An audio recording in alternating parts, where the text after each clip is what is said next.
Always love catching up with Andy Burcham, radio voice, Auburn Athletics, handles baseball, handles men's basketball, handles football, and knows that athletic department in and out and every which way, including up. Andy, looking forward to seeing you at Razorback Stadium on Saturday, and we appreciate you coming on halftime today. How are you? We will pack our layers for this game Saturday morning. We haven't had temperatures in the 40s here, so looking forward to some football-like weather, that's for sure. It's about time, man. It really is about time because we've been dealing with the heat for the first 6 weeks of the season. So you go back and look, and Auburn's dominated this series in the last few years. And last year, the 2-point win flies in the face of the way that the outcomes have been between these programs for a long time now. I mean, I see Auburn before last year had beaten Arkansas 4 in a row by an average margin of 39 points. And 10 of the last 12 meetings have been decided by 17 or more points. But, Andy, when I look at the way these teams are constructed now, I see a close game, and I see potentially close games in the future with these programs, too. I think the days of blowouts with Arkansas and Auburn are over, at least for the next few years. I would agree with you. I think the emergence of Arkansas under Sam Pittman and the way that this team is constructed, as you mentioned, the fact that Auburn has gone to a more pro-style offense would lend to that, and I just think that these teams are more even now than they have been for the last couple of years. I mean, you have to go back, was it 15 the last time that Arkansas beat Auburn, and that was a 4 overtime game at Reynolds Razorback Stadium, and since then, up until last year, it had been a blowout for Auburn. But I really do think these last few years are the exception rather than the rule when it comes to this series. And I believe Saturday will be, I think for an 11 o'clock game, it's about as good as you're going to find out there. So. And I think ESPN and SEC Network, I don't think you're seeing these 11 o'clock games being the throwaway games anymore. I think we're going to see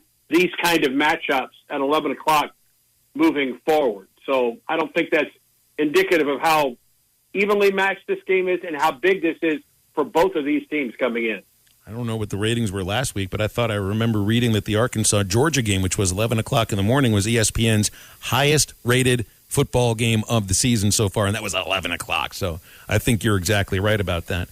Andy, these two teams, there are a lot of similarities about these teams. I mean, you've got mobile quarterbacks. They're different size and everything, and they have different arm strength, but mobile quarterbacks, good running backs, not just dominated by 1 or 2 running backs either.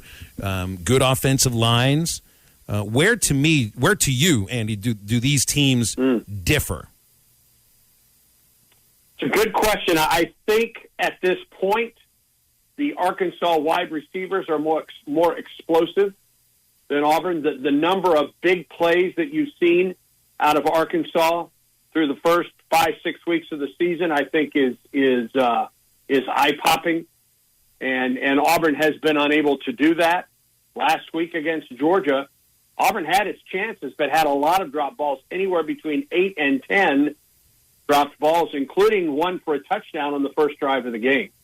So I think there's a big difference.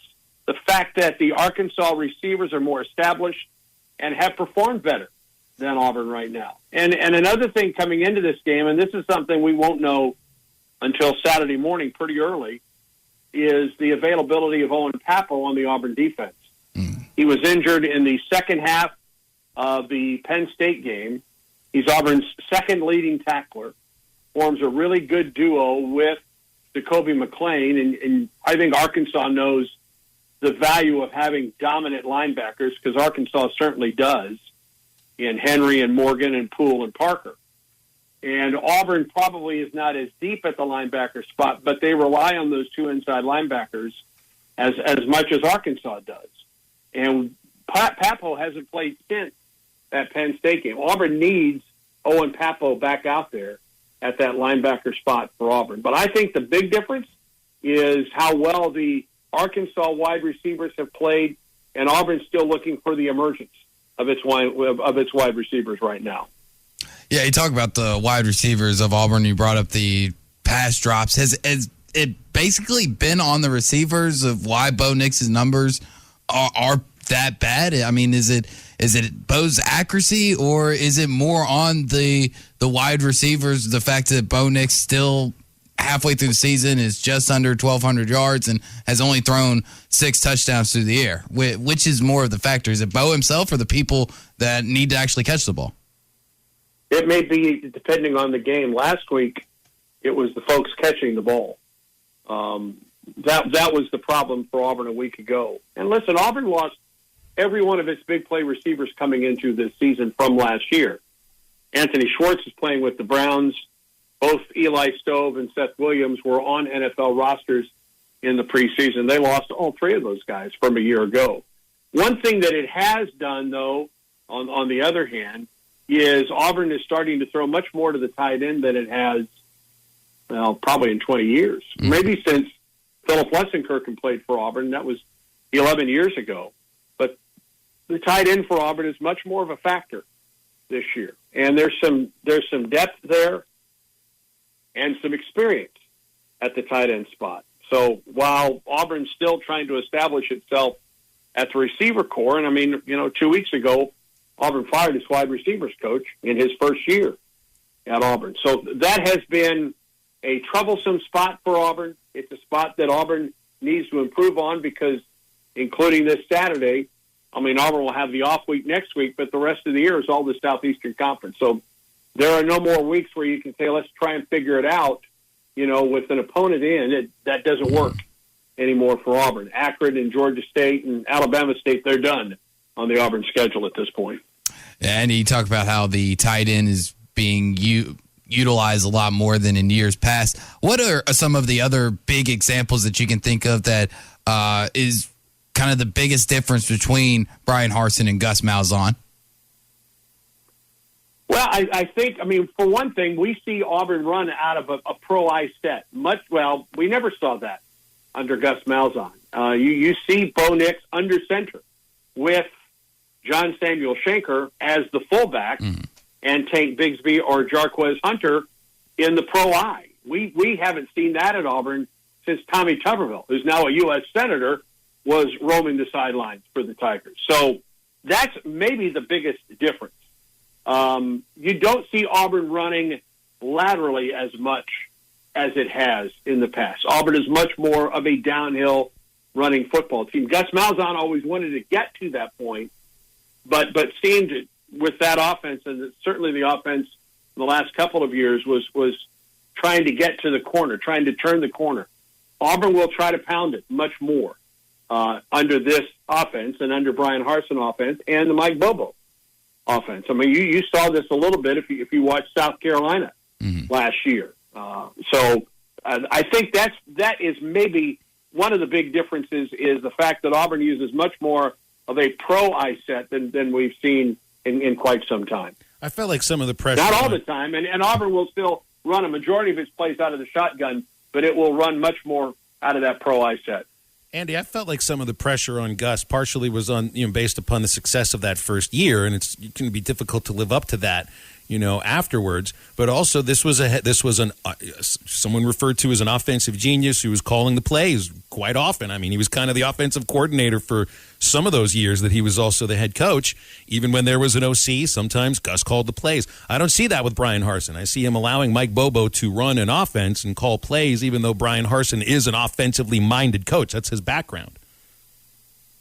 And I think that he still has a great deal of input in the game plan and certainly what happens on game day. But from what we've seen so far, yes, I think that's the case. Auburn, he does turn over the offense to Mike Bobo. And we all know that Gus was a former offensive coordinator himself until he became the head coach at Auburn.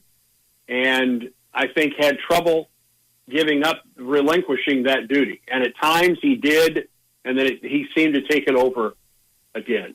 So, that is also a big change in how things are run, at least for now. That's how things are run right now. Mike Bobo is calling that offense, but I think the head coach will always have a say-so in what's going on the field. You guys have a pretty battle-tested team on the road already. White out at Penn State, and I know it's a loss, but that was a great game, and it was tight. And I know LSU isn't, very good this year, but a win in Baton Rouge for the first time since 1999 has to mean something. And, when I look at the attendance at Jordan-Hare Stadium this year, even though it's a sellout in Fayetteville, it could be the lowest attended game that Auburn's played in this season. So, they're gonna give a great crowd. It's going to be a raucous stadium on Saturday, but I think Auburn's already kind of answered the bell in that situation a couple of times.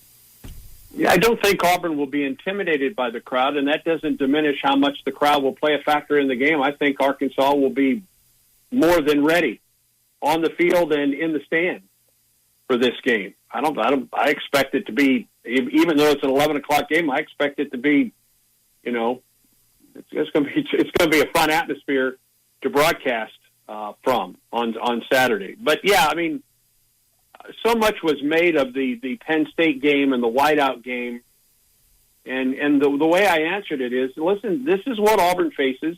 This is what any SEC team faces when it goes on the road in the league. It's what it's like when you come to Fayetteville. It's what it's like when you go to College Station or Baton Rouge or Tuscaloosa or Athens, or when teams come to Auburn. That's what you see. And I'm not trying to diminish how good the atmosphere was at Penn State, because it's terrific. It's 109,000. For an on-campus stadium, it's the largest that Auburn has played in front of so far. So it was a terrific atmosphere. It's a great atmosphere at night, especially at night in Baton Rouge. But Auburn has played relatively well in those first two road games. So we'll have to see how the Tigers play this Saturday against a really good Arkansas team that has a great deal of respect from this Auburn team. And Brian Harsin, we talked to him on Tiger Talk last night. Nothing but respect for what Sam Pittman and Barry Odom have done there in Fayetteville. Listen, when you beat A&M and Texas in the same season, and soon those will both be SEC games, that gets the attention of everybody. Andy, you've been doing Auburn athletics for a long time now, so I feel like you're a good guy to answer this question. I saw your video coming back from Baton Rouge when you got back into town, and of course they had toilet papered all the trees at Toomer's Corner. I hope they kind of have to keep their toilet paper sheathed this next weekend, but for such a small town, Andy, where the heck do they keep all the toilet paper?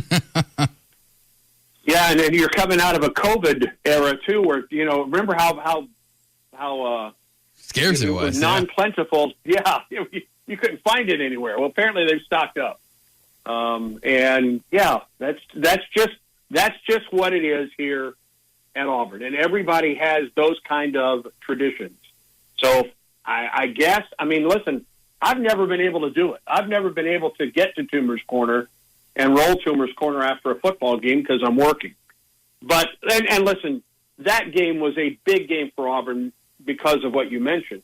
Auburn hadn't won in Baton Rouge since Auburn hadn't won in this century in Baton Rouge.